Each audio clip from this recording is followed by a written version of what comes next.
Joining me now, Milwaukee County Sheriff David Clarke, also being considered for DHS Secretary, we're told, in the Trump administration. And Sheriff, great to have you with us. Let's start with this war on cops. That is the legacy of this president, Barack Obama.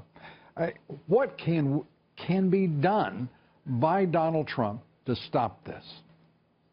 Well, there are a number of things. First of all, he can reinstate the 1033 program, which allows law enforcement agencies to obtain surplus equipment to keep officers safe, ballistic shields, ballistic vests, armored vehicles, that sort of thing that we need for some of these very dangerous situations. The other thing that he can do, and he's done it already, is name an attorney general who's going to see the local law enforcement officer as an ally in the pursuit of justice instead of being seen as an adversary, as we have been under the last two attorneys general. You know, and we should point out that the president-elect called the family of the fallen officer in San Antonio to express his condolences and sympathies. And I mean, that's just unheard of in the last 8 years. Where the President of the United States, or in this case the President-elect, reaches out to the victims rather than, in many instances, the perpetrators of violence on our streets. That's exactly what I'm talking about. And Vice President-elect Governor Mike Pence did the same thing in Des Moines, Iowa, visited the law enforcement officer memorial there too. Where we could start is by changing the narrative, this false narrative, this anti-police narrative that's been spread across the country over the last 2 years, which has contributed toward people feeling that they are emboldened now instead of, you know, what used to happen is the perpetrators would be content with just fleeing. They think, hey, I can outrun the cop, right? Well, now they're shooting first and thinking of running second. But this anti-cop narrative, like I said, has emboldened people. So Donald Trump has been unwavering in his support for the American law enforcement officer. We have a friend in the White House now. We're going to have a friend in the Attorney General's office.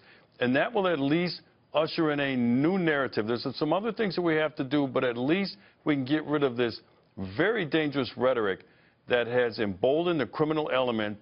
Assaults against law enforcement officers are up across the country.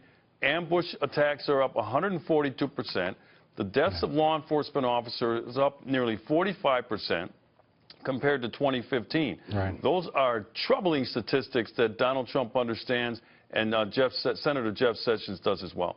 It's going to take strong leadership and a real vision on the part of our a real strong vision on the part of our president as well, to change the culture, to change attitudes, and, as you suggest, to change the expectations and the tolerances of our society.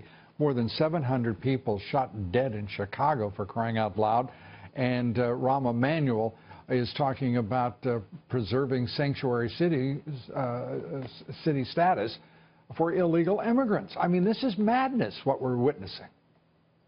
It's insane. 700 people in the great city of Chicago. They haven't seen those sorts of numbers since 1998.